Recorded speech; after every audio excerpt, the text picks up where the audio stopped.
Thank you, President King. Tonight we've got about 20 minutes pending your questions, some required annual training for School Community Council.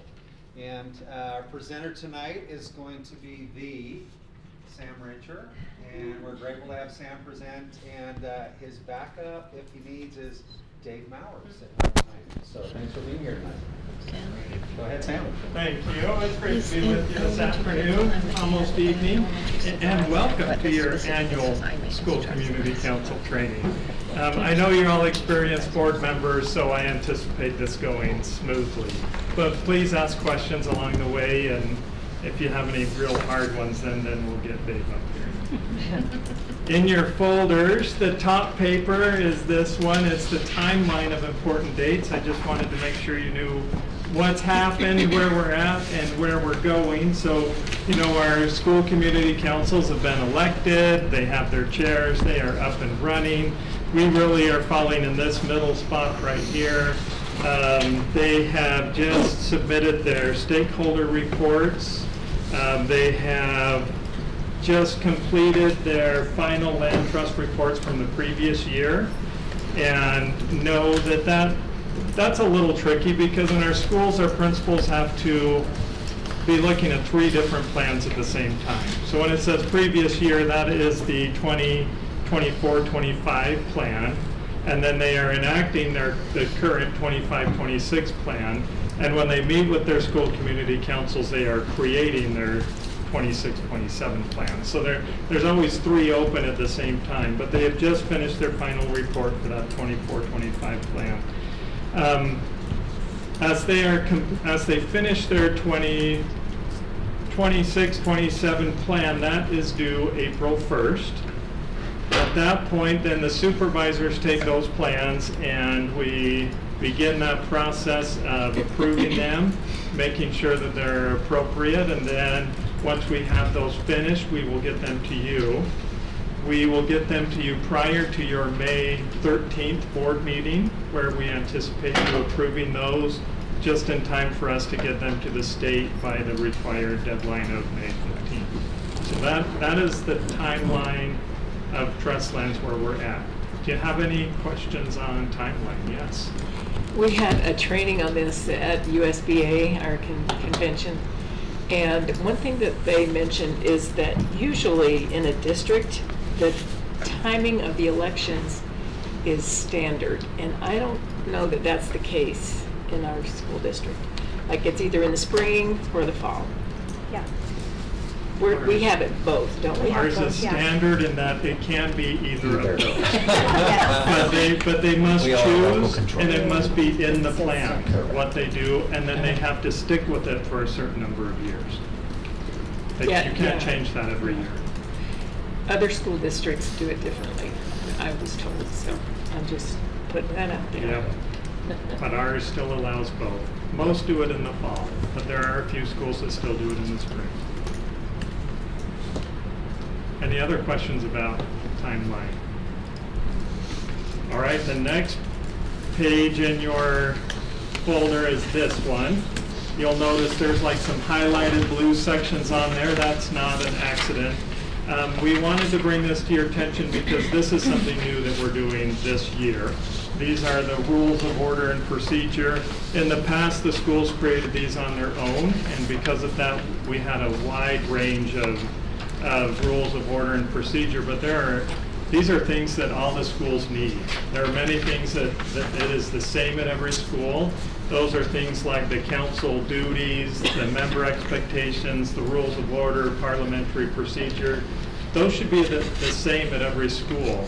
There are some things that the schools need to fill out on their own. Those are the things that are highlighted in the blue.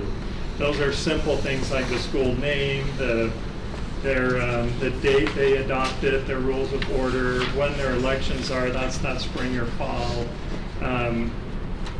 how many people they have from the school or from parents on their council. So those things that are specific to their school, they fill out.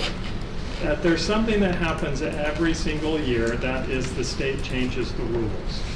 And so one of the main reasons we created this is because then Dave and I will take those new rules and we will go through and we will change them in here. then we get them out to the schools and they don't all have to recreate the wheel. It will all be, here's your new things. You just go through and fill out those highlighted sections, you're good to go. This has been pretty well accepted by the schools.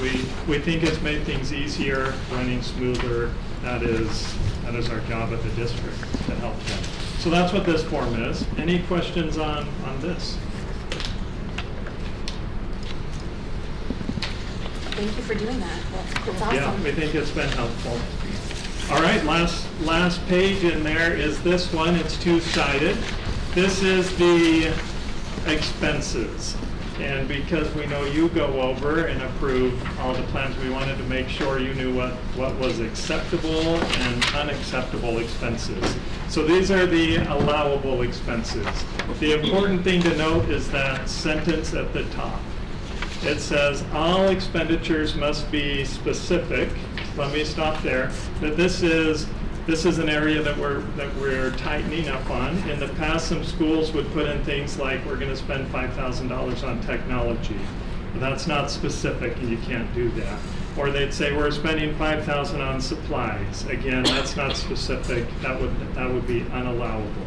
So it's all expenditures must be specific and clearly show how they will directly improve instruction in the chosen academic area to help achieve the goal.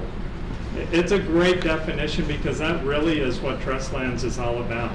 You have a school community council, you look at the data, and by that data you determine the greatest academic need. That you set a goal based on that greatest academic need, and then you create a plan on how you're going to go after that goal. And like that is the whole purpose of Trustlands. So we have to make sure that those expenditures are tied to that goal in that plan. The categories that are allowable would be books and technology. It'd be people and professional development. People is for sure our number one. That's where we spend most of our money in the schools. Again, the professional development, repairs and maintenance, note that is only for items that has been purchased with Trustland funds. Otherwise, that would be unallowable. Student transportation, again, only if that improves instruction, it is tied to the goal. And supplies, and again, that is specific. You can't say, oh, we're gonna stock up our supply room. That would be unallowable. It has to be specific and for a purpose. So those are the allowable expenses. Do you have questions on those? I have a question, Sam. Have we done a report back to policymakers or even for our community members, our parents, to say, in this new district area or Alpine as a whole, we spend our resources from Land Trust for these things, and here's the percentage, here's the dollar amount. Has that been done? Have we done something like that? Do you know if we've done that? I don't believe so. You can get it by school, but I don't know if they've put them all together. We've done it We as a brought whole it together. district. What I was thinking about, we're spending a little time on the Hill with legislators, and one of those little cards that we do to say, here's how we're using Land Trust funds in Lake Mountain School District. Here's how we're using funds in Alpine School District. I think it might be a good thing to advocate and say, thank you, here's what these funds are being used for. I don't know, just a thought. It would not be Well, I would difficult. imagine that we could request that. I bet you the state keeps that all together. We could request it for district. Yeah. We can look at If we could do that maybe in those 5 areas, and then we could create a little pass-along card to say, here's how these funds are being utilized to directly affect children as driven by our school community councils and our parents that are part of that. Yeah, no, I think it's a great idea. I also have a question, Sam. I'm wondering if we do anything that shows, like, for example, best practices with school, like with the land trust money, as far as saying, like, hey, we have found that the schools spend X amount of dollars, whether it's on, aid time or whatever, that a certain percentage we feel like is correlated to, an increase in student achievement, whether that's through reading interventions or whatever. I'm wondering if we have like our own kind of internal best practices that we share, that we say, hey, and I get that there are some nuances school to school as far as whether they get multi-language learner supports or other things, but I'm wondering if we have figured out what the best like percentage use about whether it's personnel versus professional development versus, the actual things like books and technology. I'm wondering if we've created kind of internally what we've seen as like, you know, like maybe there's a school that's, hey, we noticed this school's got really high achievement in literacy, and we can look at their trust lens plans and saying this is where they're spending money, and whether or not that's something that could be kind of like like I said, best practices. It's a great thought. Right now, that's mostly done with just the supervisor and the principal at the school. Part of the reason is because you can't look at trust lens in isolation with that. You have to look at the whole package, because some schools will spend certain funds from their TSSA plan, and then the other school spends it from their trust lens plan, but they're both doing it. So it isn't ever just a standalone, here's what you should do with trust lens. It's more, here's your pots of money, what's best practice according to your plan and your needs. So I wonder if we could do something where we're looking at, like, for example, 0500 accounts, trust lands, and TSSA. I understand, like, secondary, you know, there's some nuance there, but I'm wondering if we could create potentially looking at the data and creating, like, is there any sense of, you know, correlation associated with any of these based on where people are putting funds? I think we could. It's a Okay. good idea. We've got a couple of action items, those are good. Yes. Now, one thing that I think is included as allowable is the positive behavior incentives. That's still a thing, right? It's not Is. listed right here. So strangely, I put it on this page, Okay. on the unallowable, but only because you can only spend a certain amount. So I could have just as easily put it on the other page and said as long as it's $2 and under, then it is allowable. Okay. If a school goes above $2, then it would be unallowable. Didn't So, yes. something change with like food in that? Food is allowable if it ties to their goal and they can show that it's going to improve instruction and you approve it. It can be allowable. It's not something we've approved in the past. Kira up in the state says, the way she phrases it, it can't be a significant amount of money. And so if there's PD and you supply lunch for some students or teachers, that's probably okay if it's part of your plan. It just can't be anything significant. I have some schools that are communicating you can't do it at all, so. We've not approved it in the past in Alpine, but the state has said, as long as you can fit it within those parameters, like I said, we just, it's not been something we've done. Yeah. In talking with the person who was instructing us at our convention, he said their goal is to say yes more than they say no. So if we're taking the attitude of saying no more than we say yes, maybe we should quit that. But it needs to be tied to learning. Yes. And we have to recognize that by the time it gets to us, it has been approved by that council, and we want to honor the work that they've done.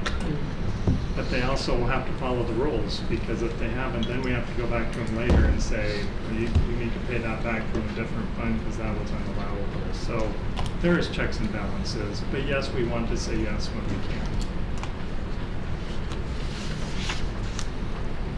These here now are the unallowable expenses. So that would be any cost related to administration. That would be construction, maintenance, facilities. I've had some schools asking lately about safety. That would also be unallowable. Storage of personal student devices.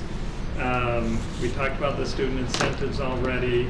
Any overhead costs, furniture, security, athletics, those are all unallowable. Non-academic in school, sometimes we'll have principals say, well, but it's during the school day. But if it's non-academic, that would still be a no. That would be, things like a field day or talent show or pep assembly type of things. Those are non-academic. Those would not be allowable. Co-curricular, those would be academic things, but not, would still not be allowable. Those would be things like debate team, school newspaper, student government. Those would all be non-allowable. And extracurricular, of course, are after-school clubs, sports. Those would be unallowable. Teacher mini grants, those were popular in the past. They are still allowable, but only if they go back and do an amendment. So a school would have to say, we're doing mini grants. And then once the teachers say, well, this is exactly what we want, then it's, school has to go and make an amendment and say, this teacher is going to improve their instruction in a way that will help us meet our goal by buying each of these exact individual items, and you have to do that for every single teacher. So most schools are moving away from mini grants. But it's still allowable if they want to do that work, but only with the amendment. So those are the unallowable. Any questions on those?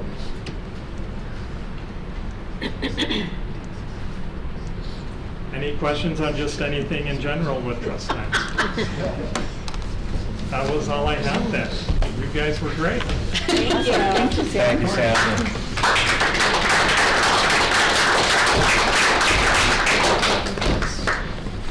That's all of our items for tonight. Okay, Thank so, you. yeah, we're closed until we have board meeting at 6, so we'll see everybody then. Thank you.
To order on Tuesday, February 10th at 6 o'clock. Calling to order the Alpine School District Board of Education meeting. Also want to take time to excuse Board Member Beeson, who's not able to attend this evening. Up on our agenda, we have the Pledge of Allegiance being led by Cammie Carter, and then our inspirational thought or reflection will be shared by Principal Tim Peed from Ridgeline Elementary. Cammie.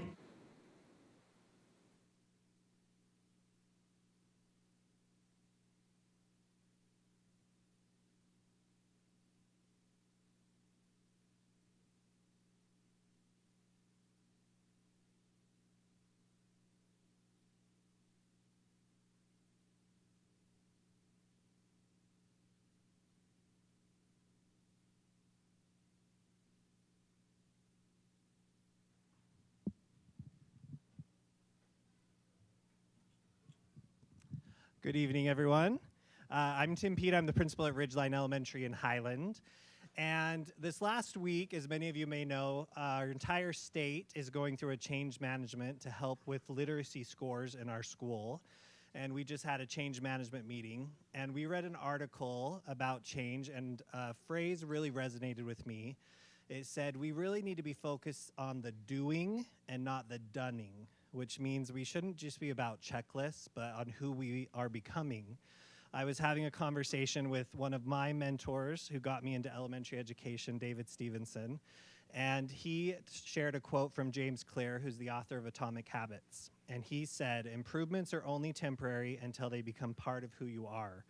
The goal is not to read a book. The goal is to become a reader. The goal is not to run a marathon. The goal is to become a runner.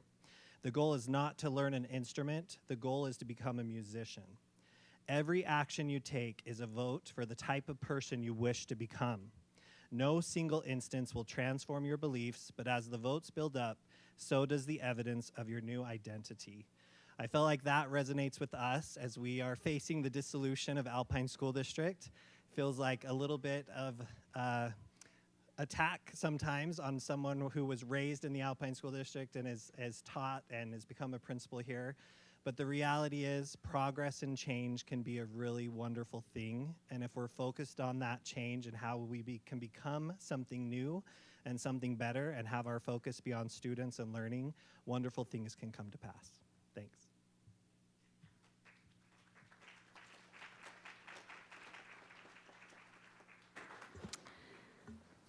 As a Board of Education, it's important for us to recognize various accomplishments made by students, employees, and patrons throughout Alpine School District. As we honor the individuals and groups this evening, we acknowledge the families and others who have helped them achieve their goals. Thank you for the support you have offered to those we recognize at this time. We appreciate your attendance here tonight. After all the recognitions have been completed, you're welcome to leave if you have other obligations this evening. It's totally fine and not rude at all. Board Member Bateman. Students from the Lehigh Cluster have had artwork distributed here at the district office over the past few months. We'd like to thank all of the students for allowing their art to be displayed in our hallways. Their artwork has transformed the district office into an arts gallery of sorts, adding color and beauty for all to enjoy. Quite often, you see patrons and employees stopping to admire the different pieces that are displayed. First up, we have Dry Creek Elementary.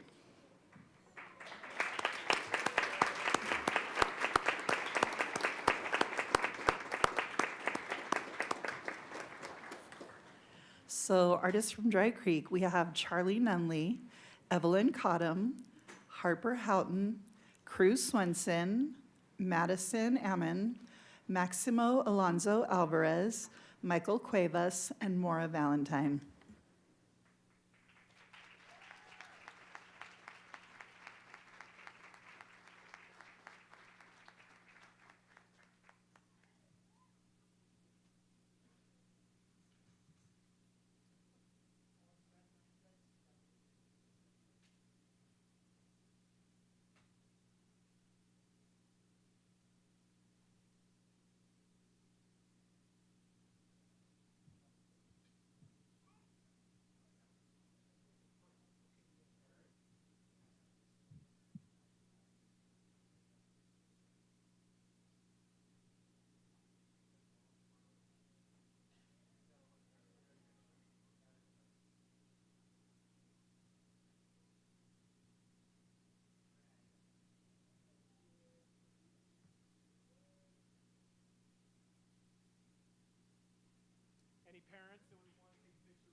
Next up, we have Lehigh Elementary.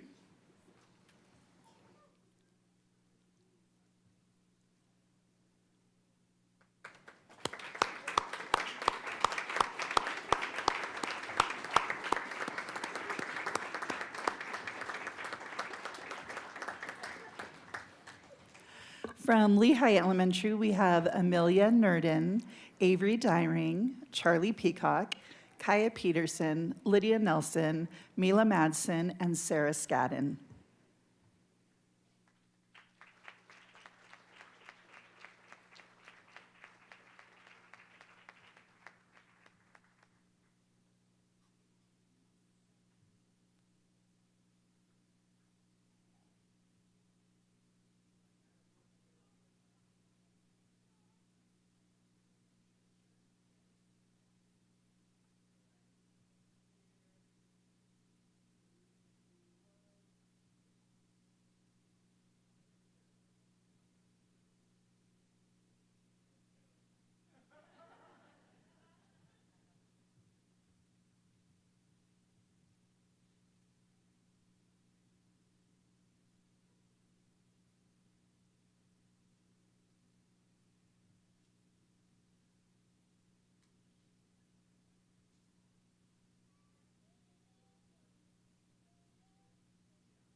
Okay, next up, we have Lehigh High School.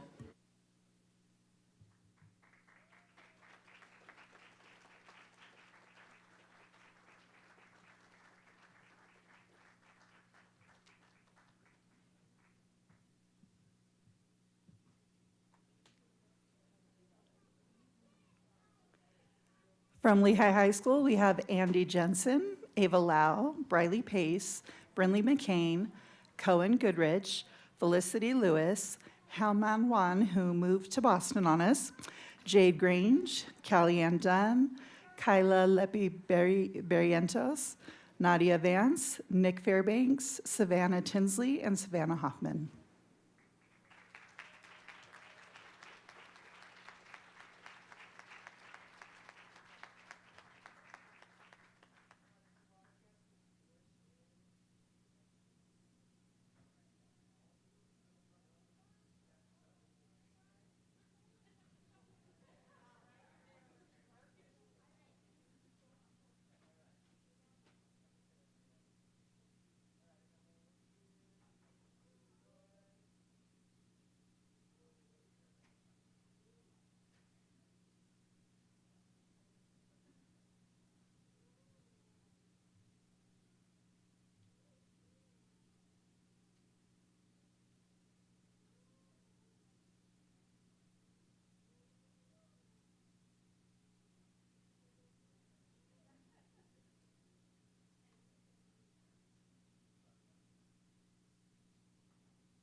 Now we have Meadow Elementary.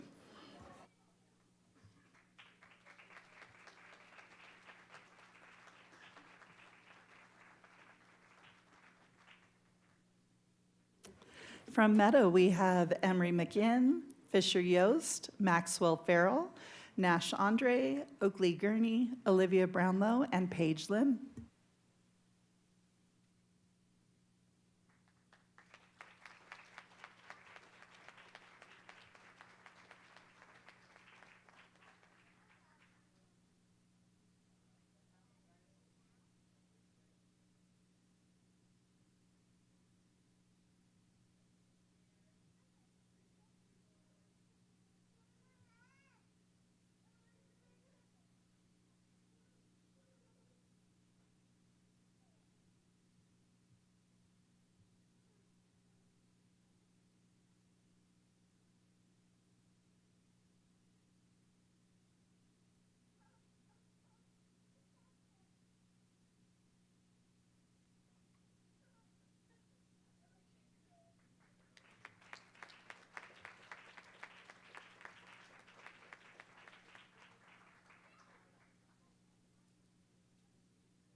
Props to all the children who walk in front of this many humans.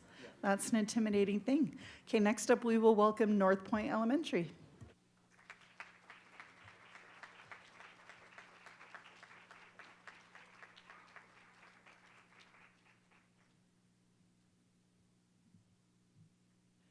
From North Point, we have Charlize Batides, Dalton Gregory, Frankie Money, Jacob Bear, Perry Frazier, Cicely Meads, and Vienna Chavez.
Next up, we have River Rock Elementary.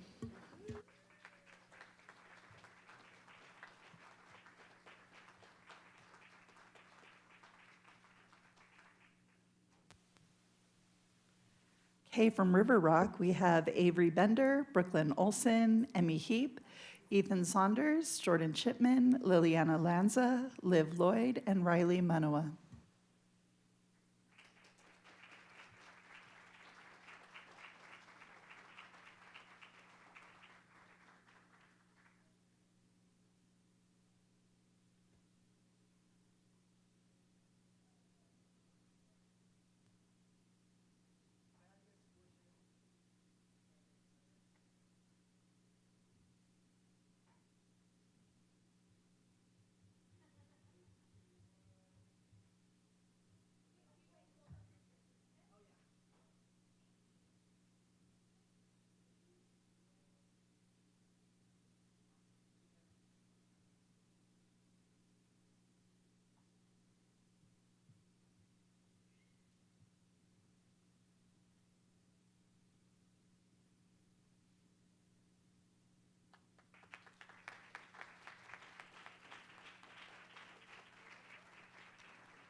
And to round out this awesome night, we have Willow Creek Middle School.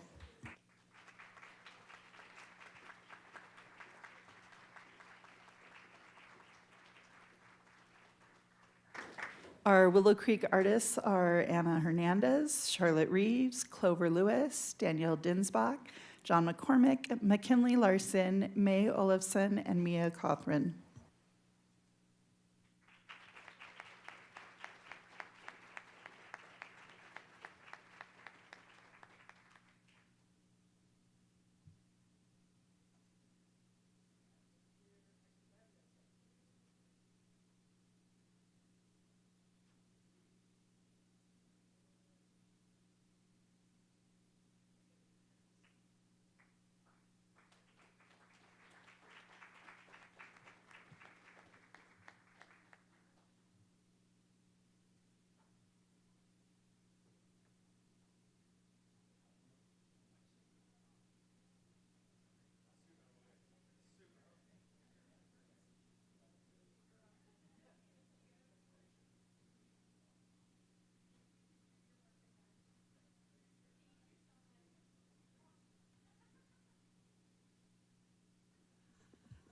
We invite the families and those who are here to support these students to please stand so that we can express our appreciation to you.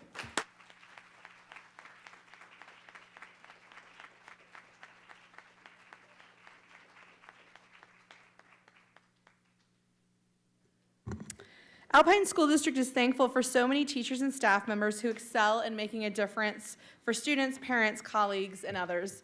Tonight, we would like to recognize nominees who've been selected to receive the Alpine School District RISE Award, which stands for Remarkable, Inspiring, Selfless, and Encouraging. First up, Board Member Peterson. All right. Our first RISE Award is going to Alina DeGroff, who's a teacher at Ridgeline. We would invite Alina and the Mercis and Principal Tim Peed to come forward. I don't know if I said that right. I'm sorry if I mispronounced your names. Sammy and Alex wrote, Fall 2024, our son was diagnosed with type 1 diabetes. Within an instant, our lives were forever changed. Returning to school was nerve-wracking. Unnecessary uncertainty and fear invaded our minds. Doctors sent us home with a plan, and next day we met with the nurse office and Ms. DeGroff. There was another exceptional teacher, Mrs. Moody, who already had a type 1 diabetes child in her class, and we were okay if our son had to be switched.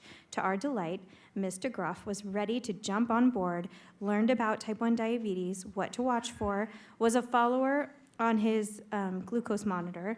She was a great support, kind, nice, and so compassionate. We are grateful for her.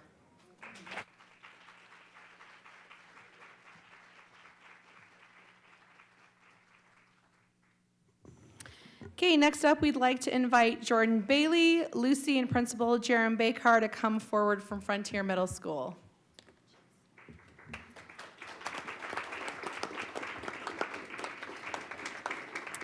We are recognizing Jordan Bailey and Lucy Rote. Mr. Bailey deserves a RISE Award. His empathy and expertise create an exceptional learning environment where every student feels valued. He makes class fun and engaging, ensuring students are enthusiastic about the material. He deeply cares about students' well-being and provides thorough answers to their concerns. This dedication to both academic excellence and student welfare makes him a truly deserving candidate for recognition.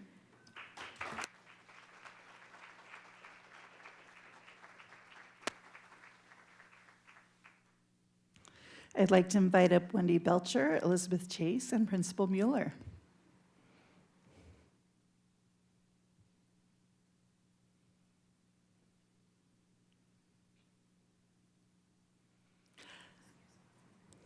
Elizabeth wrote, Wendy, the school librarian, also leads our garden club. Students learn about science, sustainability, and teamwork. They just celebrated their harvest by making French fries with potatoes they grew. Students love the garden club, and Wendy puts in a lot of time and energy to make sure students have a good experience. Wendy is also an advocate for students and families, ensuring they have access to the resources they need. As a fluent Spanish speaker, Wendy frequently sits with families to help with school paperwork or to help communicate. She helps everyone feel welcomed and supported. And I will add, Wendy is also the recipient of a grant for the garden area. I did say it's an amazing thing. There were only a handful in Utah, so thank you for submitting that and congratulations.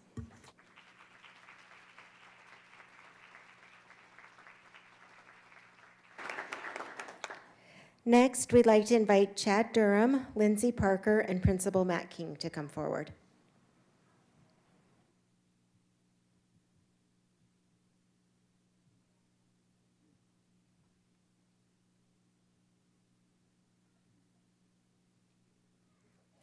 Lindsay wrote, Chad Durham has been instrumental in my daughter's lives. He helped them succeed academically in AP English language. Also, as their cross-country coach and track coach, he tailored his coaching to them individually. He truly comes to know his athletes, celebrates their successes, and helps them work through monumentary setbacks. He cares and cheers on each girl equally, the leader of the team and the girl at the back, sometimes struggling to finish a race. Durham is kind, patient, fun, and uplifting. I could not have asked for a better coach, teacher, and a role model for my girls. And I'll second that. He's had many of my daughters.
Congratulations also to Pleasant Grove High School, the 5A State Drill Team champions. Award certificates have been sent to the school to be given to the student athletes during the recognition ceremony. Thank you.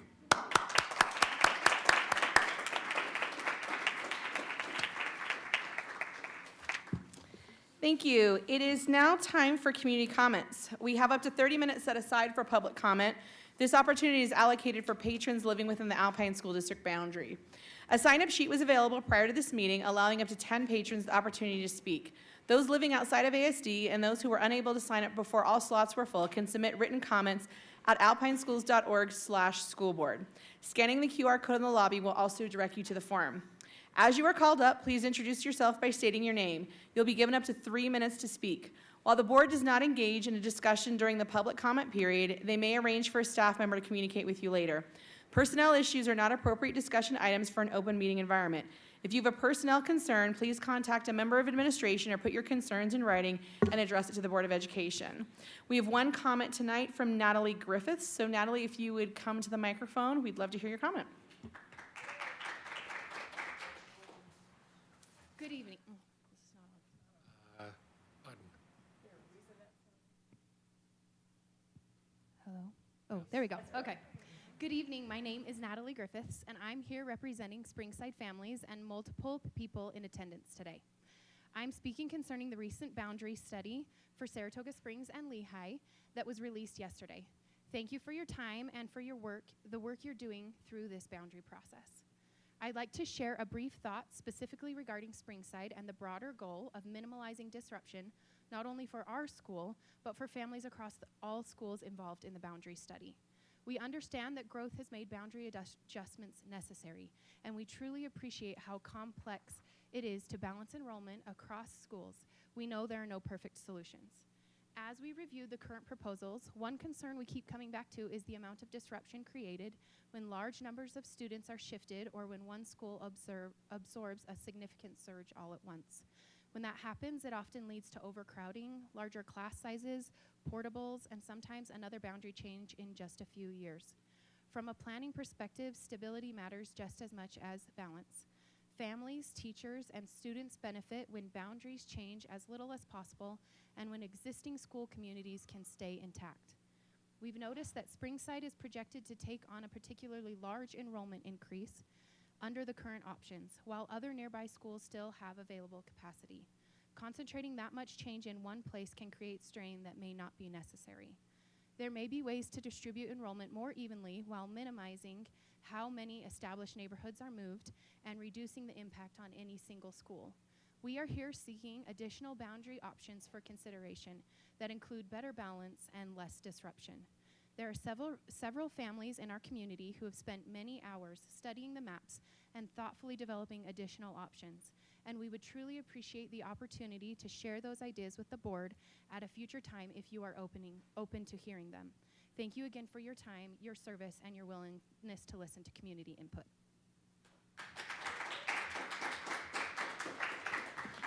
So Natalie, are you, we don't engage in comments, so this is not like a back and forth, but will you make sure you submit your suggestions on the online option, and then please be in attendance at the open house? Okay, thank you, appreciate that. Okay, next up, approval of minutes. Do we have a motion to approve the minutes? I move that we approve the minutes. I'll second. Okay, that was in stereo. Okay, so we have a motion by Board Member Bateman and a second by Board Member Peterson. Any discussion? Okay, seeing none, all in favor of approving the minutes, please say aye. Aye. Any opposed? Okay, that appears to pass unanimously. Next up, the claims, Superintendent. You've received the claims for the month, and I would recommend the board accept the claims. Do we have a motion to accept the claims? I move that we accept the claims. So we have a motion by Board Member Clement. Do we have a second? I'll second. And a second by Board Member Lincoln. Any discussion? Okay, seeing none, all in favor of approving or accepting the claims, please say aye. Aye. Any opposed?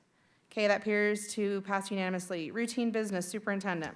Routine business items for this board meeting include a summary of budgetary activity, the Alpine Foundation Board Report, personnel hiring and releases, LEA-specific licenses, school land trust amendments, and student expulsion. Would recommend the board approve routine business minus the membership report. You typically don't include that in your routine business. So if you'll strike item 4, approve 1 through 3 and 5 through 7. Membership report comes at the tail end. Okay, thank you. Do we have a motion to approve the routine business excluding number 4 and approving items 1 through 3 and 5 through 7? Do we have a motion? So moved. Okay, we have a motion by Board Member Wilson, and do we have a second? I'll second. A second by Board Member Bateman. Any discussion? Okay, seeing none, all in favor of approving the routine business with the adjustments, please say aye. Aye. Any opposed? Okay, that appears to pass unanimously. Next up, action items, Superintendent. The first action item for your consideration is an adjusted board meeting schedule based on feedback from the board and in consideration of all of the other board meetings that many of you are involved in. You know, it's just remarkable, these 3 new districts and how many meetings have occurred, thanks to all of our board members who are serving the communities, a ton over the last few months. We're making adjustments moving forward. We would have the second meeting this month, and then in March moving forward, one meeting per month. And I think we've tried to take in all of your feedback and adjustments, would recommend, based on your feedback and comment, approval of a new Alpine School District Board meeting agenda as contained in your packet. Okay, do we have a motion to approve the new Alpine School District Board meeting agenda, or calendar, I guess? I move that we approve the new Alpine School District Board meeting calendar agenda. Second? Sorry, Ada, was that you? Okay, sorry. So we have a motion by Board Member Clement, second by Board Member Wilson. Any discussion? Okay, seeing none, all in favor, please say aye. Aye. Any opposed? That appears to pass unanimously. Next up, Superintendent. Resolution 2026-001 is to dispose of some buses. We've talked about this. We put it on hold until we got feedback from each of the 3 new district boards, according with state law. Those boards have considered that resolution. We have now brought this forward for Alpine to approve the disposition of the buses. Do we have a motion to approve Resolution 2026-001 bus disposition? I move to approve Resolution 2026-001 bus disposition. And do we have a second to the motion? I'll second. So we have a motion by Board Member Lincoln and a second by Board Member Bateman. Any discussion? Okay, seeing none, all in favor, please say aye. Aye. Any opposed? That appears to pass unanimously. Superintendent. Next item is Resolution 2026-004. This is a power utility easement in Saratoga Springs at the Wander site. It's been reviewed by the Lake Mountain Board as well, and our facilities team, our operations team. Oh, excuse me. This is the American Fork one. Yeah, that one's coming Bamberger at the Drive. next meeting. I appreciate that, Jason. So again, it's been reviewed by our team, our facilities and operations teams, and would recommend your approval. Okay, do we have a motion to approve Resolution 2026-004 Rocky Mountain Power Utility Easement? So moved. Do we have a second? Second. So we have a motion by Board Member Clement and a second by Board Member Bateman. Any discussion? Seeing none, all in favor, please say aye. Aye. Any opposed? That appears to pass unanimously. Next up, discussion action items, Superintendent. Yeah, we have 4 policies for your consideration. We'd like to excuse our Executive Director of Legal Services, Craig, is out of town, and Hiram is here from our Legal Services Department. Hiram, thank you so much for being here.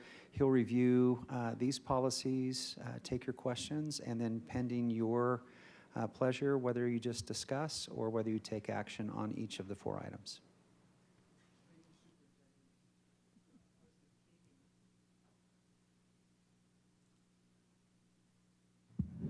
Perfect. Thank you. President King and members of the board, we have 4 policy-related agenda items for you tonight. The first is policy 1112. We proposed combining that with policy 5404. Both of these policies relate to news and media, their access to schools and district employees. This has been presented to you and discussed in a prior board meeting. In the intervening weeks, our department took that feedback and drafted a number of responsive provisions, and then we discussed those with the policy committee this morning. We had a robust discussion, some further revisions and changes. Due to the significance of those changes, our recommendation is that this policy remain with the committee for the time being while we solicit and incorporate additional board feedback.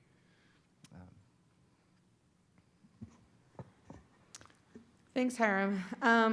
So upon a recommendation from staff to keep this a discussion item, I'm going to move to the next policy unless anybody wants to make a motion. Okay? Can I just make a comment Sure. about our discussion? We really are attempting to make this more robust, and we have we are working at crafting a stronger statement in one of the definitions, and we'll communicate that to you for your comments. Thank you. We appreciate the policy committee being thorough on this one. Okay, next up, policy 5404. Perfect, thank you. This policy relates to the prior agenda item. We had put it on the agenda for your consideration for a retirement, but that was contingent on combining policy 5404 with policy 1112. So we have no recommendation for retirement at this time. Okay, so moving on to, unless anybody wants to make a motion. Okay, policy 4253. Thank you. Policy 4253 relates to retirement incentives. This is the certified policy. This is policy 3 of 3. You've previously reviewed 2 similar policies for different categories of Alpine employees. We made changes here that mirror the changes you approved in those policies. The intent is to comply and codify current practices. There are a few grammatic and stylistic corrections, but in substance, this is compliant with current practice and mirrors the prior revisions that you have approved. So do we have a motion for the revision of policy 4253? I move that we pass policy 4253. Approve. Do we have a second to the motion? Second. So we have a motion by Board Member Wilson and a second by Board Member Clement. Any discussion? I think Hiram's explanation was adequate. These are minor corrections. We are going to be cautious about. Hiram? I said Hiram, yeah. Okay, all right. Hiram, pardon me. Thank you. We are going to be cautious about making personnel policy changes, but these are minor and just correcting into current practice. So I recommend that we approve this. So Hiram, one request. I know that one of the things that we need to be cautious of is not really altering policy that has to do with employees. And I realize that these are minor changes, but and I know we've discussed this previously, but I'm just going to request it, I think, every time it comes up. Can we make sure we communicate this to the new board presidents of Aspen Peaks, Lake Mountain, and Timpanogos, because they'll need to adjust these policies after July 1 of 2028. So can we make sure we're just communicating changes so that they can adjust accordingly? Certainly, that's something we're tracking, but we'll also provide those updates in real time, yes. Perfect, thank you. Any other discussion? Okay, seeing none, all in favor of approving policy 4253 with a motion by Board Member Wilson and a second by Board Member Clement, please say aye. Aye. Any opposed? Okay, that appears to pass unanimously. Next up, policy 4108. Perfect, thank you. So this policy relates to the SHINE program. That's an acronym that stands for the Salary Supplement of Highly Needed Educators. Some here may know that program better under its prior acronym, TSSP. But in essence, this program provides additional funding to educators in areas of identified high need. One of the state requirements in connection with this program is that it be reviewed, that we have a policy and then that policy be annually reviewed by the board. So this policy is here before you for that reason, with one small change that clarifies that to be an eligible teacher who could receive funds under SHINE, you must remain employed by Alpine School District through the duration of the school year. Now, a little bit of background around human resources nuts and bolts in determining eligibility and dispersing these funds might be helpful as you consider these changes. In mid to late October, after the game of musical chairs is over, teaching assignments and course schedules have been finalized, Human Resources begins to work through the applications for SHINE and make eligibility determinations. And then, at the conclusion of the school year, they disperse the SHINE funds in one lump sum payment to each educator for services actually rendered. There are a number of advantages to this. You avoid early school year snafus where people could be paid and then have an assignment change. It completely eliminates any sort of proration, and it also avoids the unhappy possibility of the district attempting to claw back funds from an employee who is eventually determined not to be eligible for SHINE. So that's how it's administered. this policy change would not affect the current practices and administration of the SHINE program. A question. Yes. So does an employee seeking this stipend or whatever, do they qualify at the beginning of the year and have to maintain that qualification throughout the year and kind of qualify again at the end? More or less. There's an application process that takes place before the school year. Then once assignments are made, Human Resources reviews that. It is possible for an employee to be eligible for SHINE for one semester but not another. For example, you teach a chemistry class for the second semester after after a teacher takes a leave of absence. So there are possibilities for Changes this. during the year? Okay. Absolutely, yes. Okay.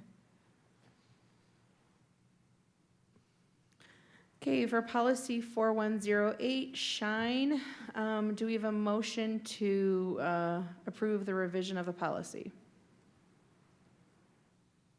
I move that we approve policy 4108, SHINE, annual review and revision. So we have a motion by Board Member Wilson. Do we have a second? Second.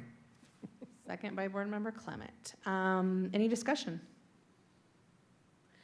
Seeing none, all in favor of approving policy 4108, SHINE, the annual review and revision, with a motion by Board Member Wilson and a second by Board Member Clement, please say aye. Aye. Aye. Any opposed? Okay, that appears to pass unanimously. Membership report and Alpine by the numbers. Superintendent Smith. Thank you. Membership report, just a couple highlights. It's in, the hyperlink is in your board agenda. Elementary total, October 1st to current, down 40 students. A couple of schools just to note. Black Ridge Elementary in Eagle Mountain is plus 19 in that period of time. Liberty Hills plus 26 in Lehigh. And then Trailside down 16. So just a couple of schools to highlight. At the junior high level, Lake Mountain Middle School is up 12. AF Junior down 14, Lake Ridge down 13, and again, October 1st to current, down 21. High school, you'll see at this time of year, a lot of early graduates as well as students that have transitioned either to online or to Summit or one of our alternative programs. So many of your high schools you'll see down in their enrollment October 1st versus current. High school aggregate is down 284, and then total as a district down 314 with October 1 versus current, and then the total right now is 83,901. So just a couple of highlights from the membership report. On the Alpine by the numbers, want to highlight some mid-year data. Again, thanks to our research and achievement, results and achievement team. We're going to talk tonight on reading, middle of the year scores. Acadience is the assessment we're talking about, and Acadience really is looking at foundational reading skills. It's broken down into several sections, but really is a diagnostic to say, our kids,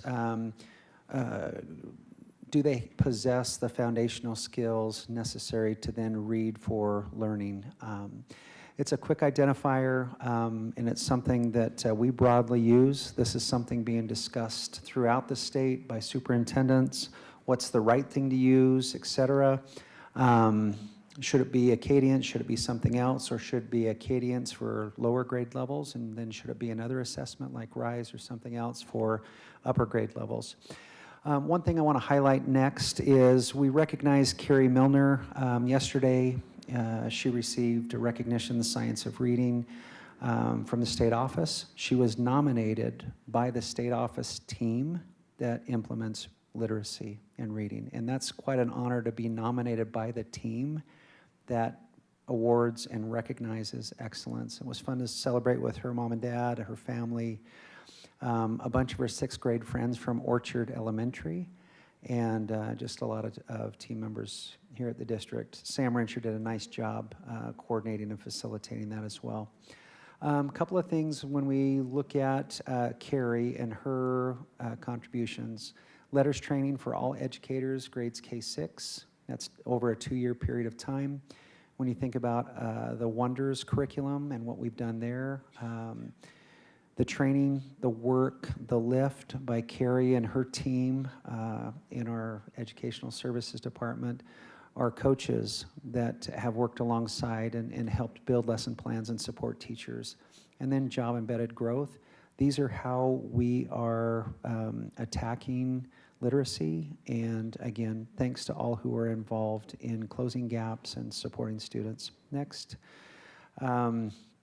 Couple of things. Senate Bill 127 drives the state board to progress monitor below and well below benchmark. 259,000 progress monitoring occurrences have happened in the months of October and November. So when you think about 40,000+ students and the number of monitors of their progress, that's on average about 6 per student. And so a lot of work done by teachers in our classrooms. I'm going to skip down to just a couple other things to highlight. Our tester team, this is something that's unique to Alpine and I think really speaks to our commitment to fidelity with assessment. The teams do an amazing job. You've seen them, board members in the schools. I've watched some of those things occur. We have highly skilled, highly trained tester teams that go into the schools, so there is consistency and a high degree of inter-rater reliability. Next, here's some of the results. Some really good results when we look at proficiency over the last 4 years. Each of the categories K3 are up. If you'll note, there was a little bit of a dip, and then that has rebounded in 2026. So just great work by all of our team members. Next. This is looking at growth. So growth scores over that same period of time, going back a few years in the 50s, looking at current 69, 61, 73, and 57. Significant gains over the last few years. Next slide. Want to highlight just a couple of things on proficiency for grades 4 through 6. Here the gains are a little smaller, but all three are still up when you look at that 2023 to 2026. And for 6th grade, 82%. When you look at high probability of success, target being somewhere between 70 and 99%, 82 is a pretty solid number when you look at our 6th grade results. And it's held fairly constant over the last 4 years. Next. This is looking at growth, same grades. Here's an area that we can improve on, some things that we can look at. And this is, we're down 3 during that period of time for 4th grade, down 5, and then 6th grade is +1. So again, some amazing things happening. Growth may be slowing just a little bit, but opportunities to continue to improve. Last slide. I think this is the last one. Takeaways for the board. A couple of things just want to highlight. Amazing lift, Wonders, letters, job embedded coaching, training. Just kudos to our literacy team, to Carrie, to our supervisors of our elementary schools, Dr. Carter. Just phenomenal work. Proficiency growth, K3. We're higher than we were pre-COVID. And I think that's a good comparison is to look when you talk about COVID and some of the impacts of that. We're doing really well there. And then a couple areas to highlight to improve. That's in our grades 4, 6, both in proficiency and growth. We've kind of stagnated there and just opportunity to get better. So that's my summary for tonight. Thank you, Superintendent. We appreciate that. Next up, we have board member and superintendent reports and information items. This weekend, Friday and Saturday, was the Utah Art Educator Association Conference at Timpanogos High School, and they did their UAEA Awards. From the Lehigh cluster, May Anderson at Lehigh Junior was named the Middle Level Educator of the Year.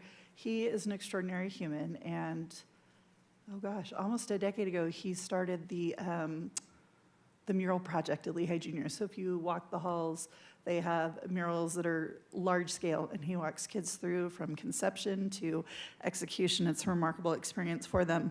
And then from Lehigh High School, Marjorie Anderson was named the secondary educator of the year. She does our ceramic arts, and we were having a conversation, and I just thought, this is such an incredible opportunity for students to get anything sort of comparable. Would be a couple $100 a month, and they get to learn from her and her expertise, and they really create some fantastic things. So congratulations to both of them. Also wanted to say thank you to Wendy Hickman. She is the music specialty teacher at Orchard. So she brought the choir. Enjoyed talking to her afterwards. And what struck me was how well a choir of elementary school kids followed all of her direction.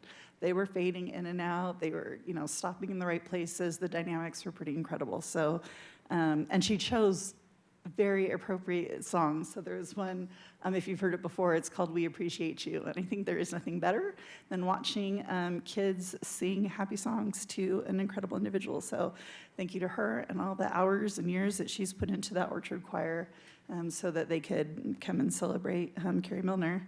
And then last, I'm gonna ask President King, might it be appropriate that we invite our Gov and Sit students who are here to come up and take a picture? I believe that is part of your assignment. Yeah, okay, why don't you come on up?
I also wanted to take a minute to congratulate Dr. David Fulmer, who is our band director at Mountain View High School. He has been named the recipient of the Hall of Fame Award from the Utah Music Educators Association, so we're very proud of him, and he is enjoying his work with our Mountain View Bruin kids. We also want to invite those people who are in the new Timpanogos School District. We're having a celebration on Thursday night at Timpanogos High School at 6:30. And we are going to be introducing our new logo as well as our new superintendent. So we invite everyone to be there. We're going to have lots of fun music from all 4 of our high schools and just enjoy celebrating our new identity. Thank you.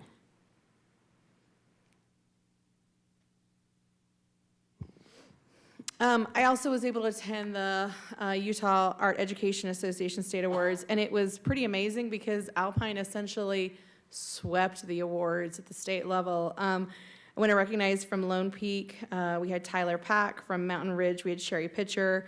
From Harvest, we had Kate Watson. From Sage Canyon, Corinne Coates. And from Brookhaven, Dana Koch, in addition to the individuals that Stacy mentioned. So just a fantastic showing. Shows the level of community support and the phenomenal educators we have in our schools. We're grateful for them.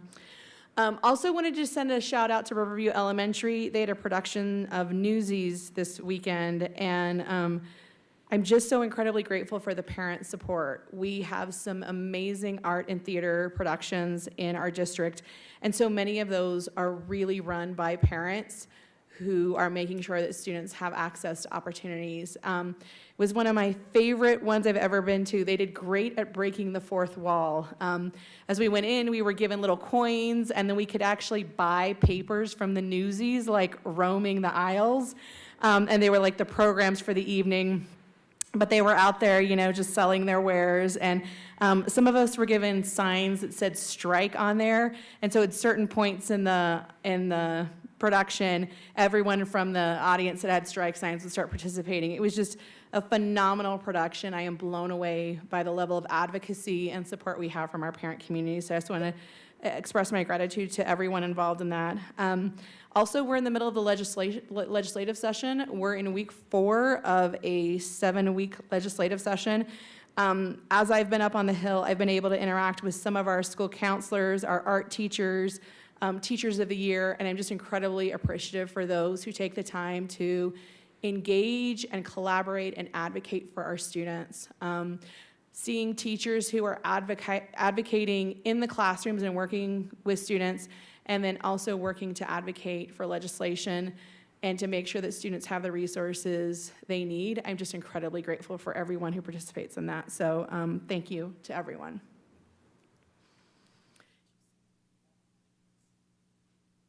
Oh, and I totally forgot, thank you, Anna Davis. She won a state level award from Timpanogos. And it's because Anna went last, and she, like, by the way, included herself at the very end. She actually won the 2026 Pacific Region Supervision Administration Art Educator of the Year Award. So, like I said, Alpine essentially swept the awards. It was very, very impressive. And Anna is a huge part of advocating for that on a state and national level. So we're grateful, and all of those awards were very, very well deserved. Any other board member items? Okay, Superintendent, do you have anything? Okay, so it is time for us to adjourn. So do we have a motion to adjourn? Move that we adjourn. Do we have a second? Okay, we have a motion by Board Member Clement and a second by Board Member Bateman. All in favor of adjourning our meeting, please say aye. Aye. Aye. Okay, we adjourn the meeting at 6:59 p.m. Thank you.